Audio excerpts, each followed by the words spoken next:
Hello, SPS Astrology lovers. This is Shankar Pratap Singh, and you are watching SPS Astrology.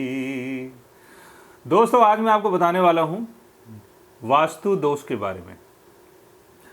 और चेहरे पे जो आप स्माइल देख रहे हैं, वो स्माइल जो है वो एक अजीब खुशी और अजीब चीज़ों की स्माइल है, क्योंकि सामने मेरी दोनों डॉटर्स हैं जो मुझे शूट कर रही हैं तो उनके चेहरे पे स्माइल है तो मेरे चेहरे पे भी स्माइल है। और इनका कहना है कि मैं बहुत कम हंसता हूँ, स्माइल बहुत कम होती है मेरे चेहरे पे, लेकिन आज देखो खुल के है, खिल के। तो आज मैं आपको बताने वाला था राहु इन 4th house, Saturn in 4th house, Mars in 4th house and 4th house का लॉर्ड जब डिफरेंट हाउसेज में होता है तो कैसे हमारे बर्थ चार्ट में वास्तु दोष लग जाता है। और वास्तु दोष को ठीक करने के लिए आजकल तमाम वास्तु दोष एक्सपर्ट्स भी हैं जो आपके घर में आते हैं, विज़िट करते हैं, और फिर उनके कुछ ऐसी रेमेडीज़ होती हैं कि जहाँ पर काफ़ी खर्चा भी करना पड़ता है। तो वो उनका अपना तरीका है, लेकिन सिंपल तरीके से अगर आप वास्तु दोष को समझना चाहें तो बहुत इजी तरीका है, और बहुत इजी तरीके से आप अपने घर का वास्तु ठीक कर सकते हो।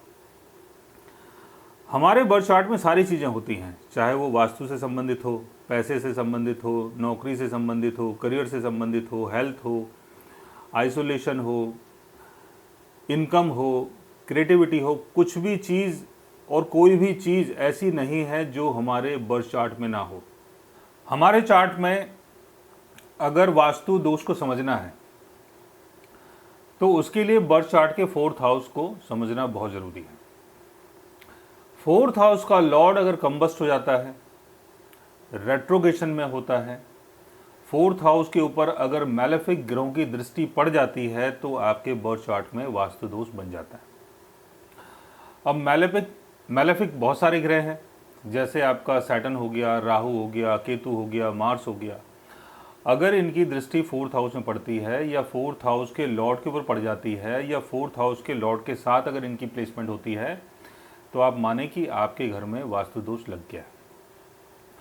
4th हाउस का लॉर्ड अगर 6th हाउस, 8th हाउस या 12th हाउस में होता है, तब भी आपके चार्ट में वास्तु दोष लग जाता है, यानी आपके घर में वास्तु दोषा होता है। 4th हाउस का लॉर्ड अगर D9 चार्ट में वीक पोजीशन में हो, तब भी आपके बर्थ चार्ट में वास्तु दोष लग जाता है, यानी आपके घर में वास्तु दोष होता है। D4 चार्ट में अगर 1st हाउस और 1st हाउस का लॉर्ड अगर वीक पोजीशन में होता है, या 4th हाउस का लॉर्ड अगर वीक पोजीशन में होता है, तब भी आपके बर्थ चार्ट में वास्तु दोष लग जाता है। 4th हाउस में अगर राहु की प्लेसमेंट होती है तो घर में नेगेटिविटी का वास होता है। ऐसे घर को आप हॉन्टेड हाउस बोल सकते हैं। और कई बार आपने देखा होगा, कई मूवीज़ में देखा होगा, कई ऐसे शॉर्ट्स बनते हैं, वीडियोस बनती हैं जिनमें हॉन्टेड हाउस दिखाया जाता है कि इस हाउस में देखो नेगेटिव एनर्जी है, भूत प्रेत का वास है, तमाम चीज़ें होती हैं। तो वो जब होता है जब आपके 4th हाउस में राहु की प्लेसमेंट हो, या 4th हाउस के ऊपर राहु की दृष्टि हो। 4th हाउस के ऊपर राहु की दृष्टि जब पड़ेगी, जब राहु या तो 8th हाउस में हो या 12th हाउस में हो, तो 8th हाउस की एनर्जी को राहु 4th हाउस में इंपुट करता है, और 12th हाउस की एनर्जी को राहु 4th हाउस में इंपुट करता है। तो 8th हाउस और 12th हाउस दोनों घोस्टली हाउस माने जाते हैं, दोनों मैलेफिक हाउस माने जाते हैं, और दोनों इस चीज़ के लिए जाने जाते हैं कि जब हमारे घर में कोई नेगेटिव एनर्जी का वास होता है, तो ये राहु के कारण होता है। अगर राहु की प्लेसमेंट 4th हाउस में है तो आप समझ सकते हैं कि आपके घर में नेगेटिव एनर्जी का वास है। केतु की प्लेसमेंट अगर 4th हाउस में हो तो ये दिखाता है पास्ट लाइफ के कुछ डेट्स को।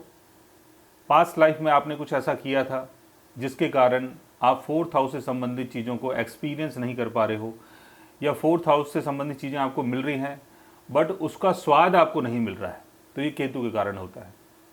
केतु चीज़ों को अनबैलेंस कर देता है। केतु चीज़ों को ऐसा कर देता है कि वो चीज़ें हमारे पास तो होती हैं लेकिन हम उसका सुख एंजॉय नहीं कर पाते। केतु की दृष्टि अगर 4th हाउस में पड़ जाए तब भी वो चीज़ें होती हैं। या इनिशियल फेस में आप नेगेटिविटी को एक्सपीरियंस कर सकते हैं। लाइफ का जो इनिशियल फेस होता है 40 से 42 साल की एज तक, हो सकता है उस टाइम तक आप अपने घर में कुछ नेगेटिव एनर्जी एक्सपीरियंस करें, या घर की जो कंडीशन है वो थोड़ी सी गड़बड़ाई हुई कई बार होती है। शनि की प्लेसमेंट अगर 4th हाउस में हो तो शनि यहाँ पर हैवीनेस, डिले, रेस्ट्रिक्शन और कमियों को शो करता है। शनि की दृष्टि अगर 4th हाउस में पड़ जाए, अगर शनि आपका 2nd हाउस में है, अगर शनि आपका 7th हाउस में है, अगर शनि आपका 10th हाउस में है, तो वहाँ से शनि की दृष्टि आपके 4th हाउस में पड़ सकती है। तो उसके कारण भी वास्तु दोष आपके बर्थ चार्ट में बन जाता है। मार्स को प्रॉपर्टी के लिए देखा जाता है और घर के लिए देखा जाता है।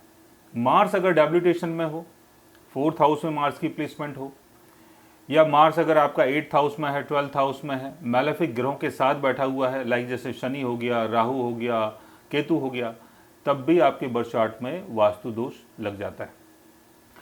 चंद्रमा को हम अपने सुख के लिए देखते हैं। घर है तो सुख है, माँ है तो सुख है, परिवार है तो सुख है।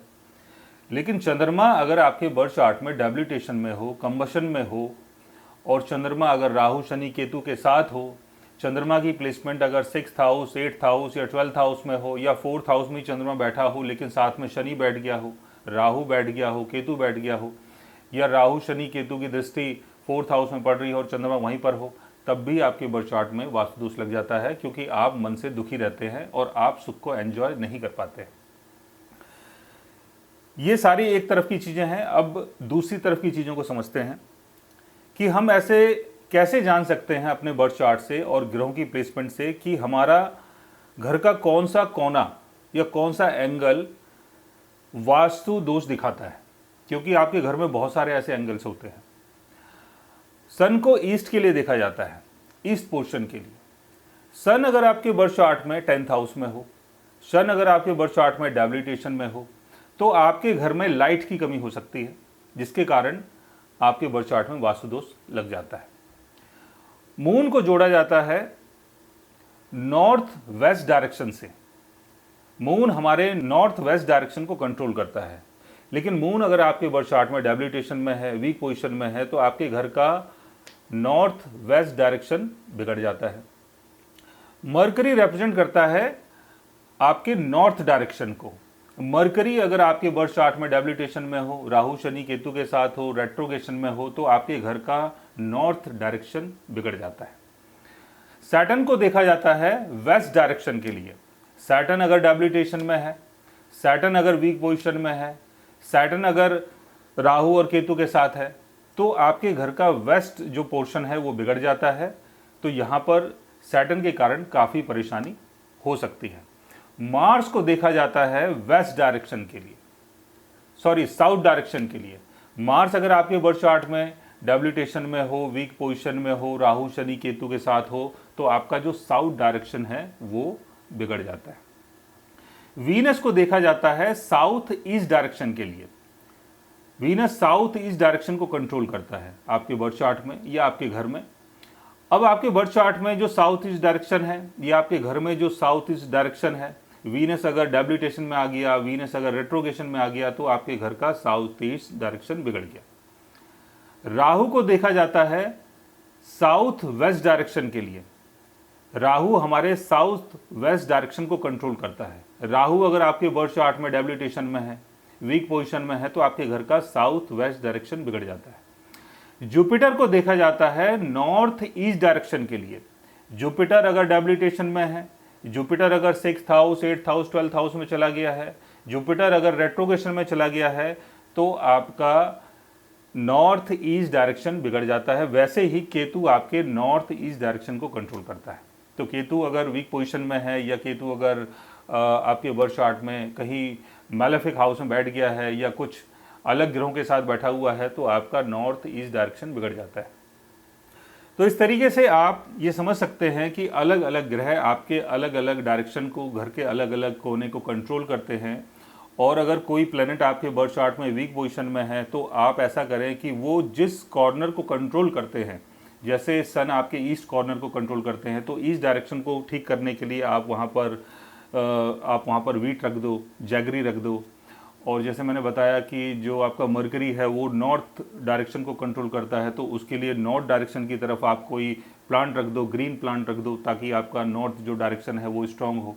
तो इस तरीके से आप अपने जितने भी डायरेक्शंस हैं उनको ठीक कर सकते हैं। और जो आपके ग्रह हैं जो उन डायरेक्शंस को कंट्रोल करते हैं आपके बर्थ चार्ट में, अगर वो वीक हैं तो उनसे संबंधित जो भी खाने पीने की चीज़ें हैं या वस्तु है उसको आप वहाँ पर इम्प्लांट कर सकते हैं, ताकि आपका वो जो दोष लगा हुआ है आपके बर्थ चार्ट में वो ठीक हो जाए।